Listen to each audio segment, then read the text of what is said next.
Buenas tardes, compañeros. Mi nombre es Eda Didia Dana Aparicio, soy del grupo 802 QFB. El día de hoy les voy a hablar acerca de farmacoterapia del dolor e inflamación, que corresponde a la materia de tópicos selectos de farmacología, la cual es impartida por el doctor José Daniel Anaya Tacuba. Bueno, como parte introductoria voy a centrarme en lo que son tres conceptos, que es farmacoterapia, dolor e inflamación, empezando por farmacoterapia. Bueno, se dice que es una ciencia y aplicación de fármacos, medicamentos y sustancias orgánicas e inorgánicas que poseen propiedades terapéuticas y que principalmente van a ser empleadas para la prevención y tratamiento de enfermedades. Bueno, aquí hago hincapié a que la farmacoterapia está basada fundamentalmente en dos áreas, que es la farmacología y la terapia. Bueno, como sabemos, la farmacología es la ciencia que estudia la historia, el origen, las propiedades físicas y químicas, así como los efectos bioquímicos y fisiológicos, mecanismos de acción y su farmacocinética. Mientras que la terapia es un conjunto de medios que pueden ser higiénicos, farmacológicos o quirúrgicos, cuya finalidad siempre va a ser la curación o el alivio de las enfermedades o síntomas. Bueno, su estudio va a estar basado principalmente en las propiedades y acciones que ejercen los fármacos en el interior de los organismos vivos. Bueno, su objetivo principal es el tratamiento de las enfermedades, esto con la finalidad de conseguir la curación o el alivio del paciente. Bueno, del lado izquierdo inferior vamos a encontrar las terapias en las que se pueden clasificar la farmacoterapia. Las más comunes son terapia específica, terapia de apoyo y por último terapia de reemplazo. Bueno, en cuanto al dolor, se dice que es una experiencia individual de tipo sensorial, emocional, es decir, subjetiva y desagradable. Cabe mencionar que la ciencia que estudia el dolor se denomina como agología. Bueno, el dolor básicamente está asociado por una lesión tisular que puede ser real o potencial y es un producto de un conjunto de mecanismos que son de origen neurofisiológicos. Esto van a modular lo que es la información que produce el daño físico y se va a distribuir a diferentes niveles. Bueno, aquí vamos a tener que se pueden dividir en lo que son dos componentes, el componente sistema neural sensitivo y el componente cognitivo. El neuronal sensitivo va a estar constituido principalmente por los nociceptores, que son denominados como los receptores del dolor, y van a llevar a cabo mecanismos neurofisiológicos denominados nocicepción. Mientras que en el componente cognitivo va a abarcar lo que son procesos mentales, que se refiere a las percepciones mediante la adaptación de las respuestas. Bueno, de este lado podemos visualizar lo que son lo que es la clasificación del dolor, que se divide con respecto a tres criterios. Tenemos el tiempo, que se divide en crónico y agudo. Hablamos de crónico cuando dura más de 3 meses y de agudo cuando dura menos de 2 semanas. En el segundo punto, que es el origen, se puede dividir en dos, que es nociceptivo, producido por una estimulación de los receptores del dolor. Un claro ejemplo es un piquete de una jeringa. También existe el neuropético, que es producido por una lesión directa sobre el sistema nervioso, que puede ser el daño o una enfermedad. Por último, con razón o con respecto a la localización, vamos a tener el somático, que será un dolor agudo y localizado perfectamente. Un claro ejemplo es el dolor de rodillas o la artritis, mientras que en el visceral se trata de un dolor difuso que no es localizado y puede ser acompañado de náuseas y mareos.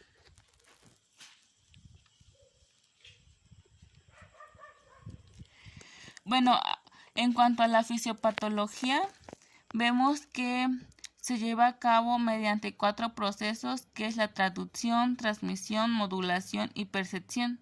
El primer paso es la traducción. Se trata de una sensación y estímulo nocivo que se transforma en impulso eléctrico a través de los nociceptores.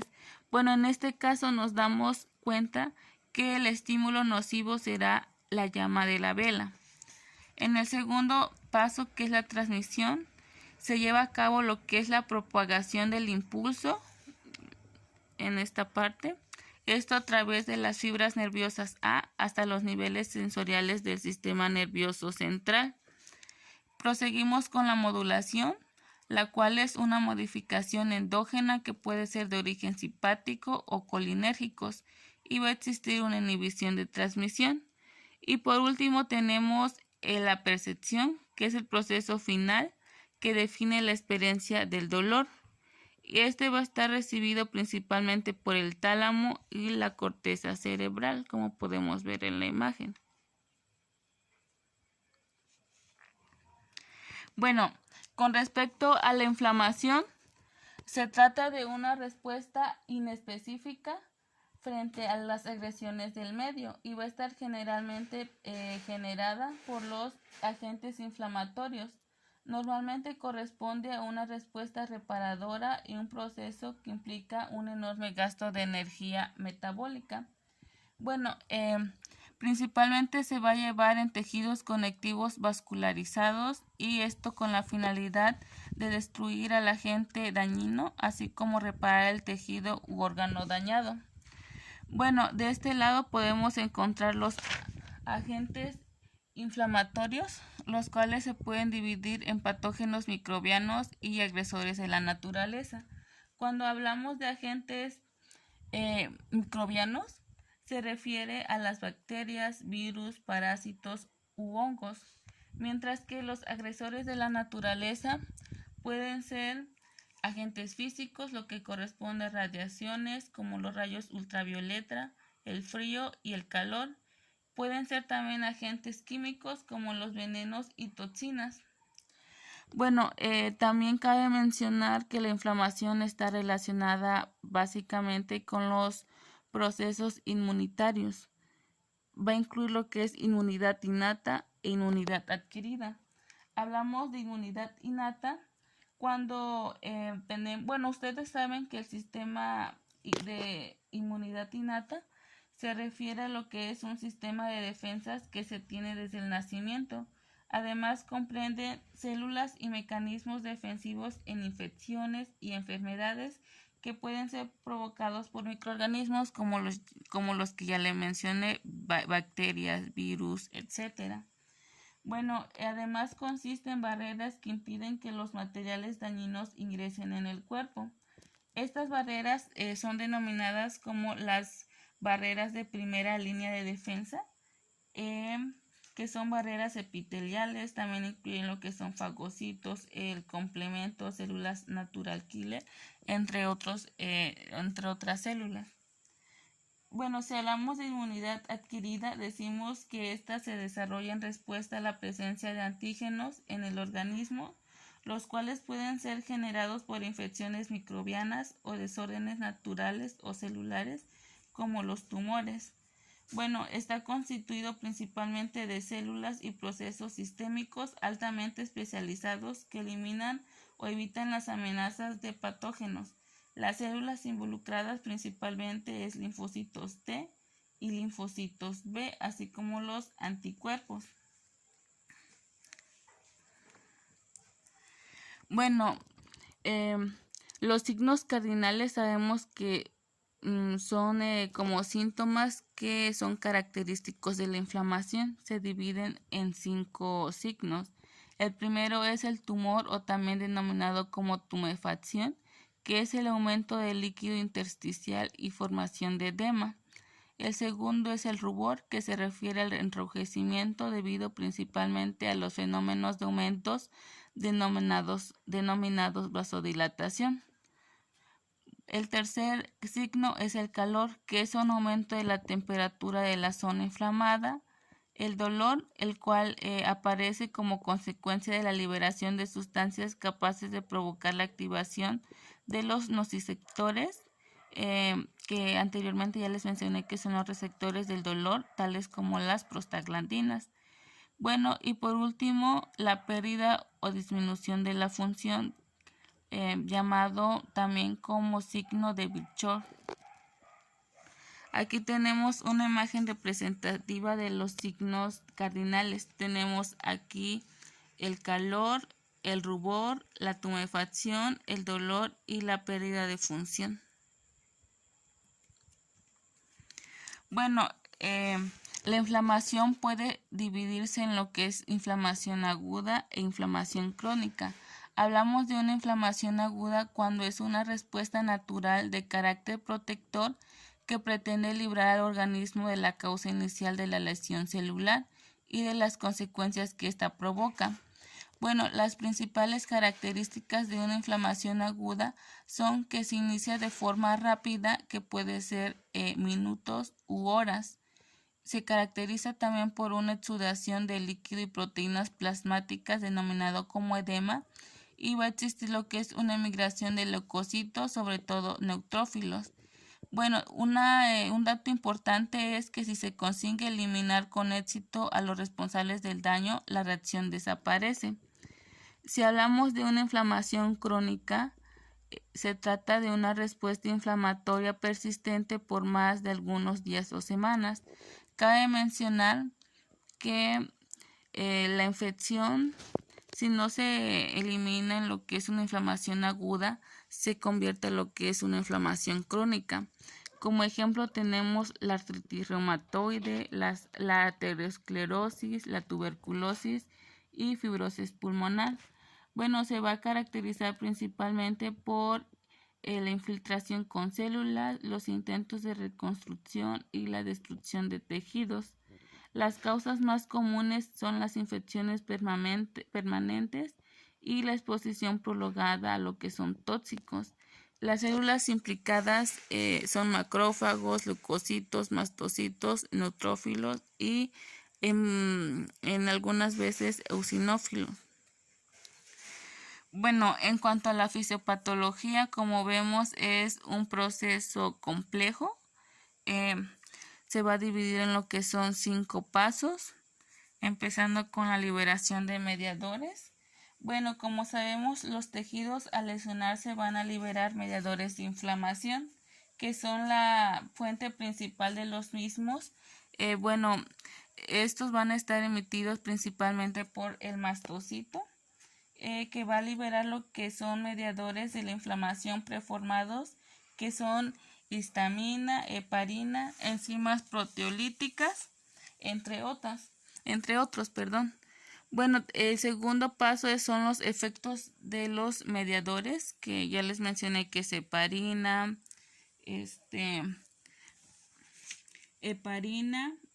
histamina, entre otros. Bueno, en el segundo paso se refiere a la producción de alteraciones vasculares y efectos quimiotácticos. Por ejemplo, la histamina actúa principalmente sobre los receptores histamina 1 de los vasos, que producen vasodilatación e incremento de la permeabilidad. La heparina va a inhibir lo que es la coagulación, además va a favorecer la llegada al foco inflamatorio desde la sangre de las moléculas y células. Bueno, en el tercer paso, que es la llegada de moléculas y células inmunes al foco inflamatorio, se refiere básicamente a que los mediadores de la inflamación producen efectos. Puede ser un efecto de fase inicial, que son alteraciones vasculares que facilitan el trasvase de moléculas desde la sangre al foco inflamatorio, así como la producción de edema. O puede ser una segunda fase tardía, que es la llegada de células. Las propias alteraciones vasculares, así como la liberación en el foco de factores quimiotácticos, determinan la llegada de células inmunes procedentes de la sangre del tejido circundante. Principalmente son neutrófilos, monocitos y macrófagos, así como linfocitos T y B. Bueno, en el cuarto paso tenemos la regulación, que se da la mayor parte de respuestas inmunes, así como el fenómeno inflamatorio, cual se encuentra estrechamente regulado.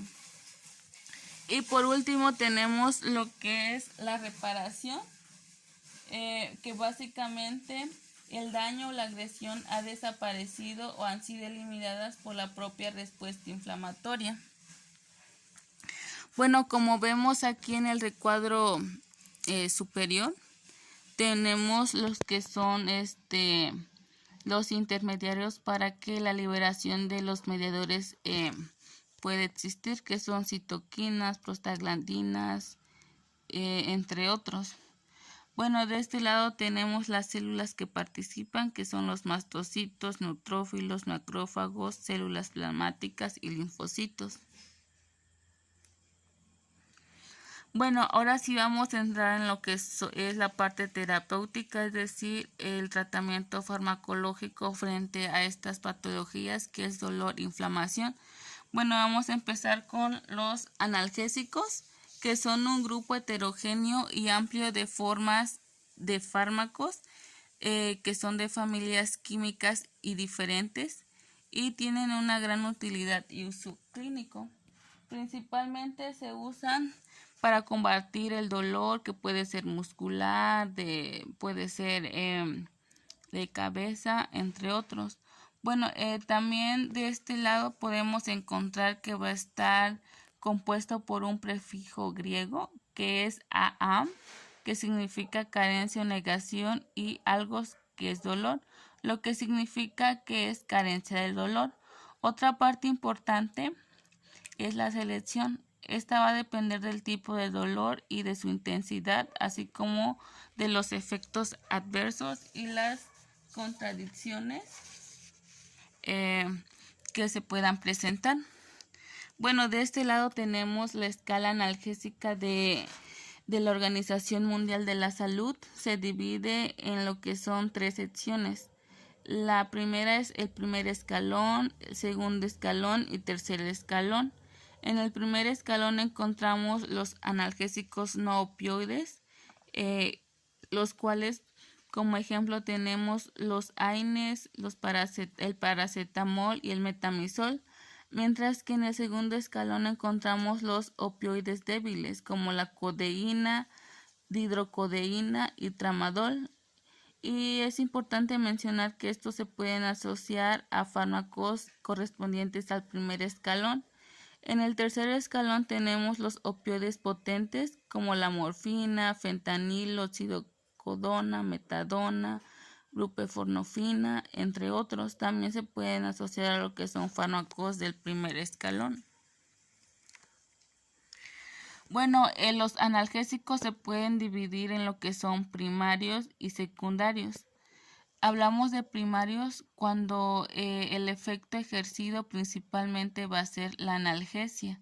Se pueden dividir en lo que son antitérmicos, opiáceos y asociados con pargeberina o también denominados como antiespasmódicos, y los analgésicos secundarios, que se pueden dividir en coadyuvantes, salicilatos y en sódicos. Es importante mencionar que en los coadyuvantes incluyen el grupo de antidepresivos, de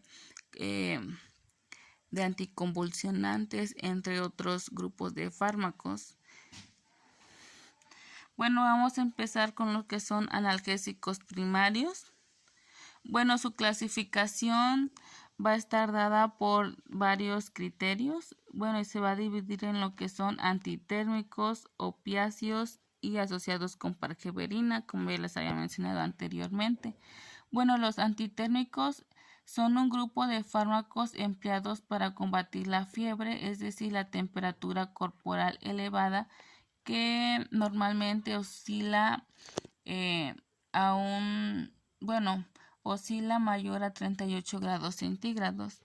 Los opiáceos se definen como un fármaco agonistas puros que van a tener afinidad a los receptores opioides y van a estar principalmente derivados del opio. Mientras que los asociados con pargeberina serán medicamentos que se utilizan para aliviar, prevenir o reducir el espasmo muscular del músculo liso. Es importante mencionar que actúan por mecanismos anticolinérgicos y ejercen acciones directas sobre el músculo liso. Bueno, en los antitérmicos un claro ejemplo es el paracetamol. Bueno, lo podemos definir como un fármaco que posee propiedades analgésicas y antipiréticas y va a ser utilizado principalmente para tratar la fiebre, el dolor leve y moderado. Se dice que fue descubierto en 1873 por el científico Hartmut Morse y en el año de 1955 el paracetamol se puso a venta por primera vez en Estados Unidos con la marca comercial denominada como Tylenol. Bueno, también cabe mencionar que también el paracetamol es denominado como acetaminofén. Bueno, de este lado encontramos lo que son las propiedades. Encontramos que la fórmula va a contener 8 carbonos, 9 hidrógenos, 1 nitrógeno y 2 oxígenos. Su peso molecular es de 151.17 gramos sobre mol. Tendrá una densidad de 1.263 gramos sobre centímetro cúbico. Tendrá un punto de fusión de 169 grados centígrados y una solubilidad en agua de 12.78 o también equivale a 20 grados centígrados. El nombre de acuerdo a la UPAD es N4-hidroxifenilacetamida. Bueno, entre las indicaciones terapéuticas más comunes son alivio, tratamiento sintomático del dolor, que puede ser leve o moderado, y puede ser dolor de cabeza, dolor dental, muscular o contracturas o de espalda, también denominado como lumbalgia, periodos menstruales, resfriados y osteoartritis. También trata lo que son estados febriles en adultos y niños. Bueno, los efectos adversos principalmente es la reacción alérgica, que va a incluir lo que es picazón, hinchazón, dificultad para respirar, piel y ojos de color amarillo, lo cual puede indicar un daño hepático, dolor de garganta y fiebre. Bueno, entre las contradicciones más comunes tenemos que está contraindicado en antecedentes de sensibilización alérgica al paracetamol. También no podemos administrar lo que es paracetamol si una persona está con un tratamiento con anticonvulsionantes. No podemos usar paracetamol y otro analgésico simultáneamente, y tampoco podemos administrar lo que es paracetamol en pacientes que consumen alcohol. Bueno, en sus dosis y vías de administración encontramos que en adultos podemos administrar lo que es un comprimido de 500 miligramos cada 4 o 6 horas, esto dependiendo de la necesidad. Si fuera necesario, se puede administrar 1 gramo cada 8 horas y esto no debe de exceder de 3 gramos en 24 horas. En niños se recomienda administrar lo que son 60 miligramos por kilo y por día, que se reparten 4 o 6 tomas diarias, es decir, 15 miligramos sobre kilo cada 6 horas o 10 miligramos sobre kilo cada 4 horas. Bueno, en cuanto a su farmacocinética, tenemos que se absorbe rápidamente y ampliamente a través del tracto gastrointestinal. Su biodisponibilidad oscila del 75% al 85%. La unión a proteínas plasmáticas es de un 10%. Se distribuye en la mayoría de los tejidos y en mayor proporción en el líquido cefalorraquídeo. Bueno, se metaboliza principalmente en el hígado mediante conjugación con ácido glucurónico y con ácido sulfúrico. Esto será por la acción del citocromo P450, lo cual produce un intermedio reactivo denominado como N-acetil-benzoquinona imina y va a ser excretado principalmente por orina. El 90% de la dosis administrada se excreta en 24 horas. Bueno, su mecanismo de acción radica en la inhibición de la síntesis de prostaglandinas, esto mediante bloqueo de ciclooxigenasas en el sistema nervioso central. La ciclooxigenasa bloqueada principalmente va a ser la 1.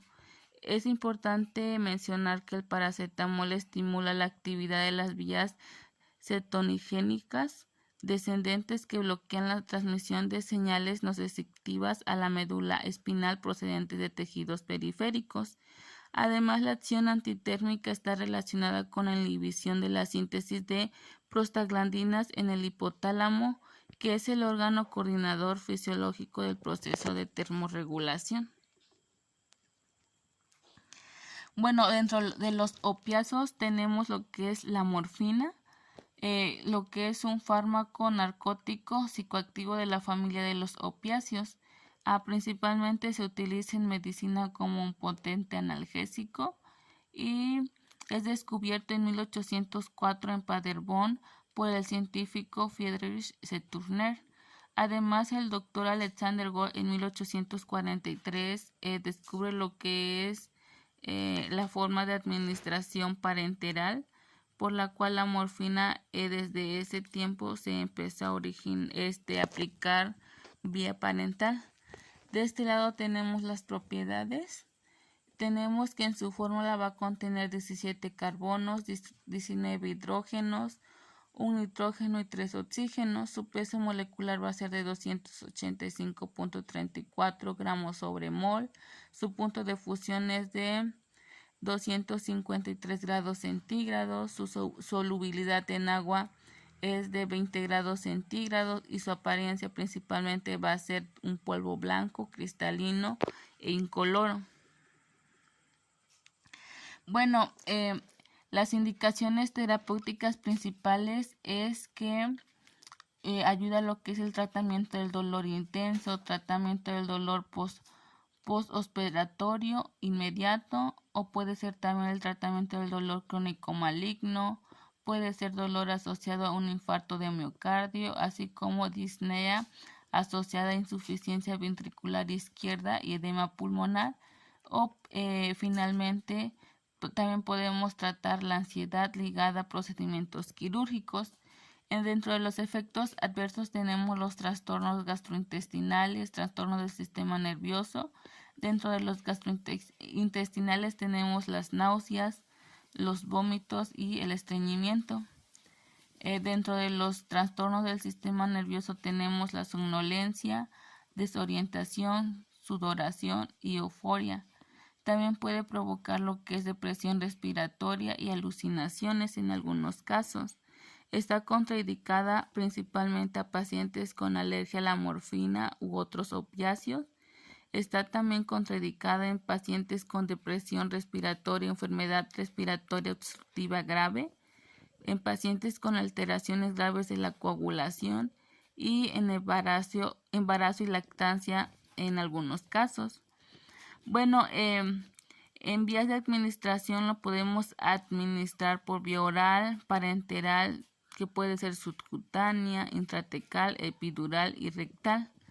Bueno, si hablamos de una vía oral, en adultos se puede administrar lo que son 5 a 20 miligramos entre 4 horas o en un intervalo de 4 horas, generalmente 10 miligramos de manera inicial según sus necesidades y la respuesta del paciente.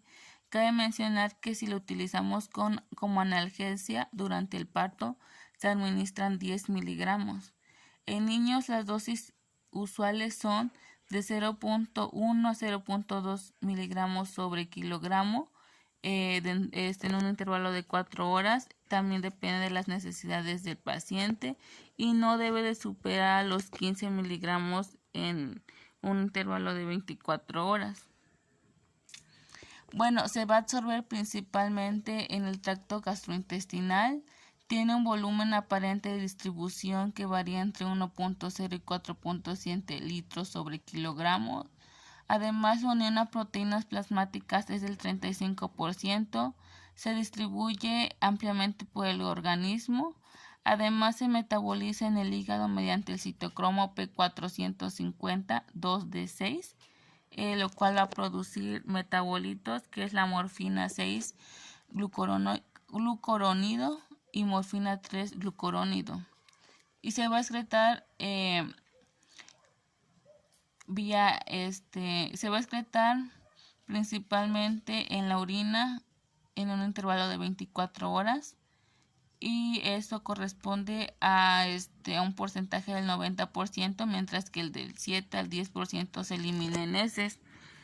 Bueno, es importante mencionar que la morfina va a actuar como un agonista de los receptores K, cerrando los canales de potasio, que son los dependientes al voltaje, y por ende existe una abertura de los canales de potasio, lo que ocasiona una hiperpolarización y una reducción de la excitabilidad de la neurona.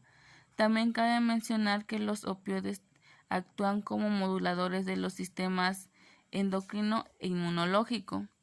Además, inhiben la liberación de vasopresina, somatostatina, insulina y glucagón, todo ello debido al bloqueo de los neurotransmisores GABA, o también conocido como ácido gamma aminobutírico, y la acetilcolina principalmente. Bueno, dentro de los asociados con pargeberina o denominados como antiespasmódicos, tenemos como ejemplo la pargeberina o clorhidrato. Se va a definir como un fármaco benzilizoquinólico que difiere de los alcaloides del opio de los grupos mórficos. Cabe mencionar que va a ser constituido del 0.8 al 1.1% del opio crudo. Además, va a funcionar para la relajación del músculo liso y ejerce moderados efectos del tipo de la quinidina sobre el corazón. Fue descubierta por el químico Guido Goldschmidt a finales del siglo XIX. Tenemos que en su fórmula va a contener 20 carbonos, 21 hidrógenos, un nitrógeno y 4 oxígenos, mientras que su peso molecular va a ser de 339.385 gramos sobre mol. Dentro de sus indicaciones terapéuticas tenemos que van a actuar en los espasmos dolorosos y cólicos intestinales, así como faringoesofágicos, disfagias, gastritis funcionales, espasmos pilóricos y duodenitis. También va a actuar en trastornos como las colecitopatías y la tensión menstrual. Dentro de los aspectos adversos tenemos que incluyen sequedad de boca, garganta, taquicardia, dificultad para orinar, constipación, y estos pueden ser modificables mediante un ajuste de la dosis o un ajuste posológico. Va a estar contraindicado principalmente en pacientes con hipersensibilidad conocida al pronoxinocato o propinoxato, en pacientes con retención urinaria, con hipertrofia prostática en hombres, con estenosis pilórica orgánica, y contraindicado en la lactancia. Tenemos que en vía oral en adultos y niños mayores de 10 años se va a administrar de 5 a 10 miligramos hasta 5 veces por día. En niños de 1 a 10 años 0.25 a 0.5 miligramos por cada año de edad hasta 5 veces por día. En lactantes es un poco riesgoso administrar, ya que puede causar daños al pequeño, pero también se puede administrar siempre y cuando sea autorizado por el médico, y puede ser administrado de 0.25 miligramos hasta 5 veces por día. Y en adultos, vía intravenosa intramuscular se administra de 5 a 20 miligramos por día. Bueno, se va a absorber rápidamente y totalmente en el tracto gastrointestinal con una biodisponibilidad del 70 al 85%. La unión a proteínas es ligeramente baja, oscilando al 50%, y se distribuye de manera adecuada en el organismo. Se metaboliza en el hígado originando metabolitos inactivos, y su excreción es totalmente renal a través de la filtración glomerular. Bueno, su mecanismo de acción radica en que produce un efecto antiespasmódico, espasmolítico, directo sobre el músculo liso del tracto gastrointestinal, vías biliares y urogenitales. Además, relaja las fibras musculares que provienen del espasmo visceral y revierte lo que es la hipoxia originada por el espasmo. Principalmente va a inhibir lo que es la enzima prostaglandina sintetasa, la cual es responsable de la síntesis de prostaglandinas. Como sabemos, las prostaglandinas son responsables directas de la estimulación de los neuroreceptores del dolor. Al bloquear su producción de estas prostaglandinas, evitan lo que es la captación de la sensibilidad dolorosa, que es independiente a la causa o intensidad y localización. También se ha demostrado que el clotrininato de lisina inhibe lo que es la bradicina, por lo que se considera como un antagonista directo de los mediadores del dolor. Bueno, vamos a tocar lo que es el tema de analgésicos secundarios. Se van a clasificar en 3 grupos principalmente, en los coadyuvantes, salicilatos y sódicos. Bueno, los coadyuvantes son fármacos con propiedades distintas a la analgesia, pero potencian la acción de cualquier analgésico con la que es asociado. Se dividen principalmente en corticoides, antidepresivos y anticonvulsionantes. Los salisatos serán son un grupo de compuestos derivados del ácido salicílico. Poseen propiedades antiinflamatorias, analgésicas y antipiréticas, y principalmente van a actuar en la inhibición de la enzima ciclooxigenasa. Dentro de los sódicos encontramos que son fármacos que contienen sales que pueden ser bicarbonato, carbonato, citrato sódico, y poseen propiedades analgésicas y antipiréticas notables. Bueno, entre los coadyuvantes, el grupo de fármacos más comunes son los antidepresivos, los cuales son grupos de fármacos de origen psicotrópicos que son utilizados principalmente para tratar los trastornos depresivos. La depresión se dice que está asociada a la existencia de niveles bajos de determinados neurotransmisores a nivel cerebral, principalmente serotonina y noradrenalina. Bueno, también se dice que el primer antidepresivo data en la década de 1950, que llevó por nombre iproniazida, que fue diseñada inicialmente como un fármaco antituberculoso y fue descubierto por Frank Berger. Bueno, de este lado podemos ver lo que es la clasificación. Se pueden clasificar en selectivos y no selectivos. Dentro de los selectivos encontramos los inhibidores selectivos de la recaptación de serotonina, o denominado como ISRS. Encontramos también los inhibidores de la recaptación de serotonina y noradrenalina, o también denominado como IRSN. Dentro de los no selectivos encontramos los inhibidores de las monoaminoxidasas, o también denominado como IMAO, y por último los antidepresivos tetracíclicos. Bueno, va a estar indicado principalmente para episodios depresivos mayores, tratamientos preventivos de las recaídas o recurrencias de la depresión, así como los trastornos de angustias con o sin agorafobia, también para tratar trastornos obsesivos compulsivos y tratamiento para el estrés postraumático.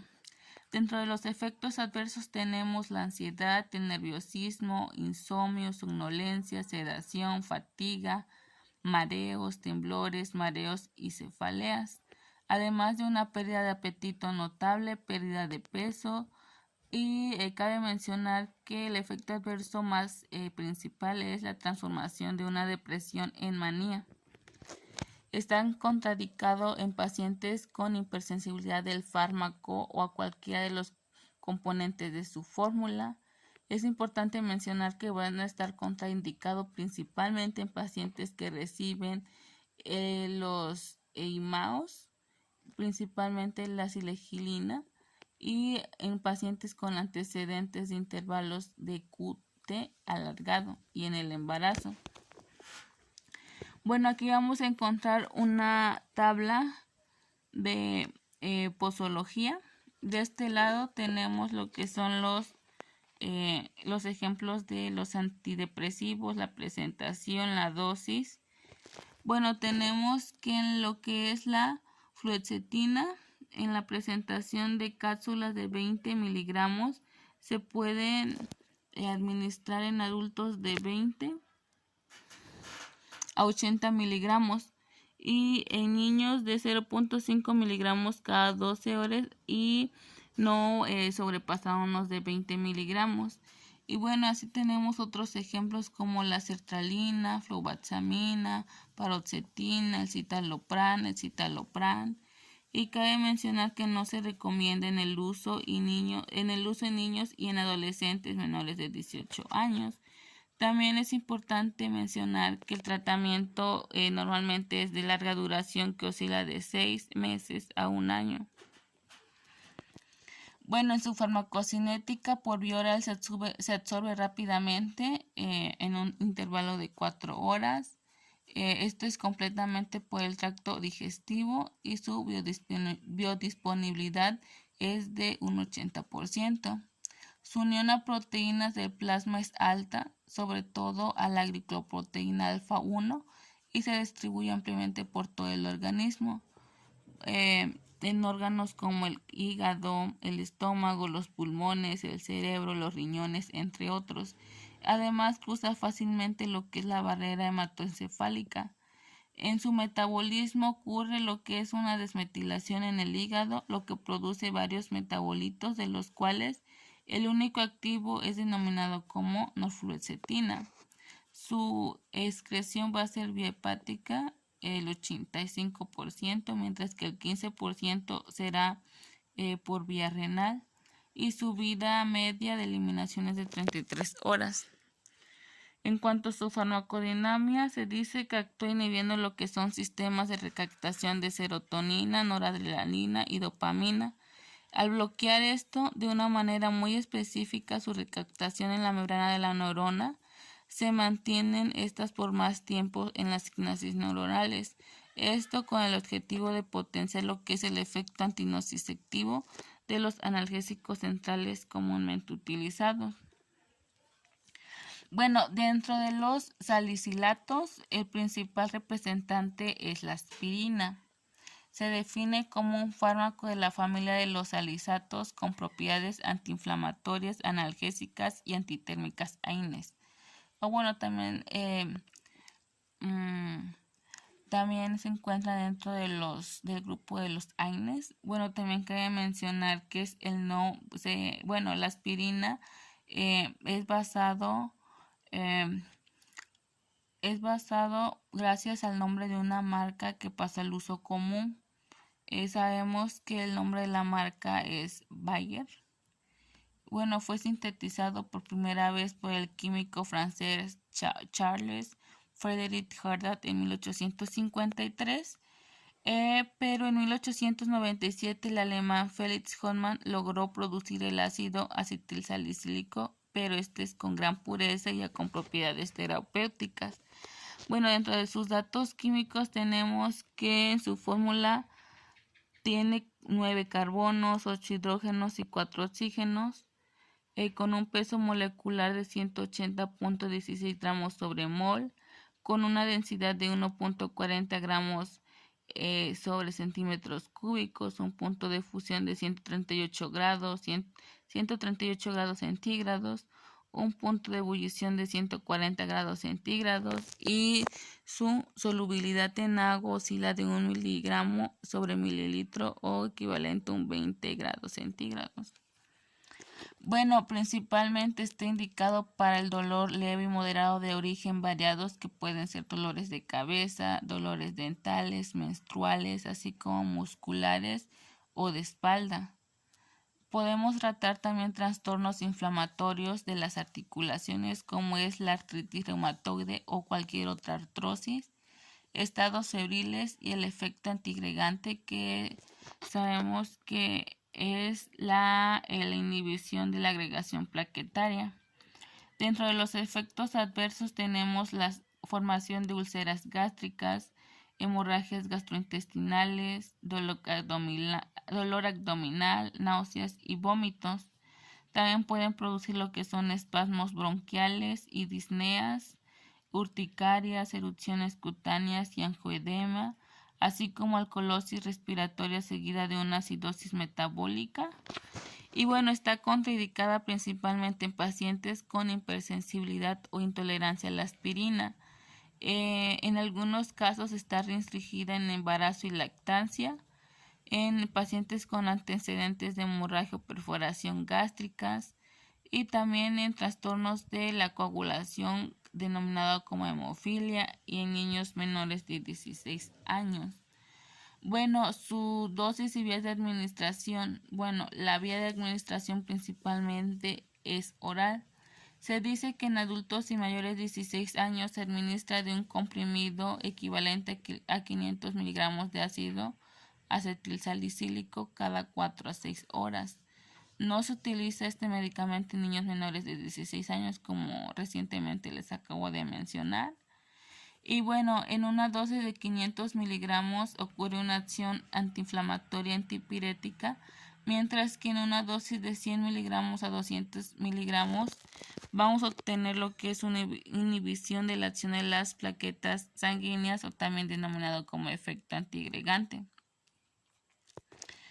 Bueno, su absorción es generalmente rápida y completa.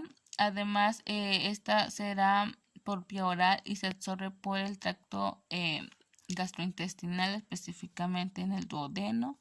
Se distribuye en el fluido sinovial, el sistema nervioso central y la saliva. La unión a proteínas plasmáticas es muy elevada, superior al 99%. Se hidroliza parcialmente a lo que es ácido salicílico y salizato y se metabolizan en el hígado en conjugación con la glicina y el ácido glucurónico y es a través del proceso de oxidación. Bueno, la excreción se lleva a cabo totalmente en los riñones por filtración glomerular y secreción tubular. Bueno, dentro de su mecanismo de acción tenemos que inhibe o interfiere con la síntesis de las prostaglandinas, lo que bloquea de forma irreversible lo que es la ciclooxigenasa, que sabemos que es una de las dos enzimas que actúan sobre el ácido araquidónico. Y bueno, la acción de la aspirina produce una acetilación en un residuo de serina del sitio activo de la COX o ciclooxigenasa. Bueno, aquí tenemos que principalmente va a ocurrir una inhibición de la prostaglandina sintasa, que sabemos que es la prostaglandina que origina a las prostaglandinas H1 y H2. Tenemos al ácido araquidónico, que sabemos que es un eukonizoide de 20 ácidos grasos.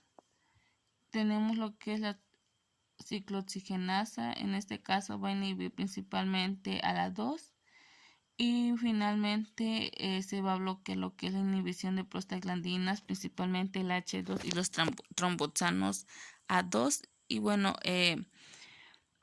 les voy a dar una breve explicación.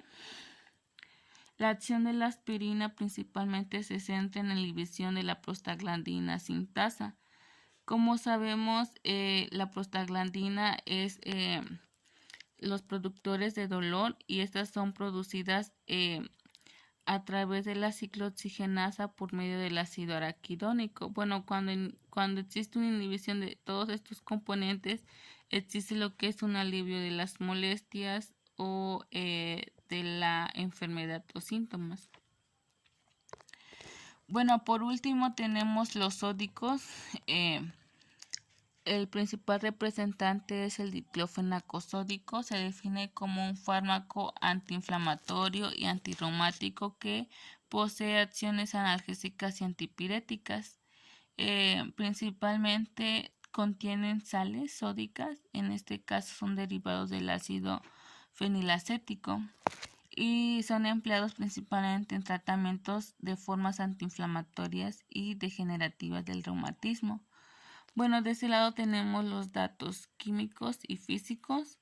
En su fórmula molecular tenemos que contiene 14 carbonos, 10 hidrógenos, 2 cloros, un nitrógeno, un sodio y 2 oxígenos. Un peso molecular de 318.13 gramos sobre mol. Su apariencia es cristalino blanco.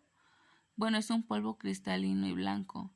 Tiene un punto de fusión de 288 grados centígrados y una solubilidad en agua de 50 miligramos sobre mililitro. Bueno, se dice que está indicado principalmente en tratamientos de enfermedades musculoesqueléticas, como la artritis reumatoide, la espondilitis anquilosante, la artrosis, entre otras. También en inflamación postraumáticas y postoperatoria, cólico renal y biliar. Entre los efectos adversos más comunes tenemos del tracto gastrointestinal, como el dolor epigástrico, las úlceras pépticas, perforación, hemorragias, náuseas, vómitos, calambres, entre otros. Dentro de los trastornos del sistema nervioso central tenemos las cefaleas, los mareos y los vértigos. Dentro de los trastornos de la piel tenemos los eritemas o erupciones cutáneas. Bueno, va a estar contraindicado principalmente a pacientes con hipersensibilidad al diclofenaco sódico o cualquier componente de la fórmula. Además, no se deben administrar en pacientes con presencia de úlceras gástricas o intestinales, así como sangrado gastrointestinal. Y no se debe administrar en el tercer trimestre del embarazo ni en pacientes con porfiria hepática persistente. Bueno, tenemos que por vía oral su absorción se lleva a cabo en el tracto gastrointestinal, lo cual se obtiene una absorción adecuada pero incompleta y lenta. Dentro de su distribución tenemos que se fija en un 99.7 a proteínas plasmáticas, principalmente albúmina, y pasa al líquido sinovial, lo que se obtiene concentraciones máximas a las 2 y 4 horas. Tenemos un metabolismo que da lugar a hidroxilación simple y metoxilación, lo que da lugar a varios metabolitos fenólicos, los cuales se convierten en gran parte en conjugados glucurónidos. Se dice que la excreción es 60% de la dosis se excreta en la orina y el otro 40% restante a través de la bilis con las heces. Bueno, dentro de su mecanismo de acción se dice que consiste en evitar la síntesis de prostaglandinas mediante la inhibición de la enzima ciclooxigenasa. Específicamente será la ciclooxigenasa 1. También se disminuye lo que es la producción de prostaglandinas en el epitelio del estómago. El diclofenaco inhibe las funciones de la lipoxigenasa 2, por lo que reduce la formación de leucotrienos, que son sustancias inflamatorias. Y también se especula que el diclofenaco inhibe la producción de la enzima fosfolipasa 2 en su mecanismo de acción. Bueno, de mi parte es todo. Aquí encontramos las bibliografías o referencias en las que me basé para consultar toda la información.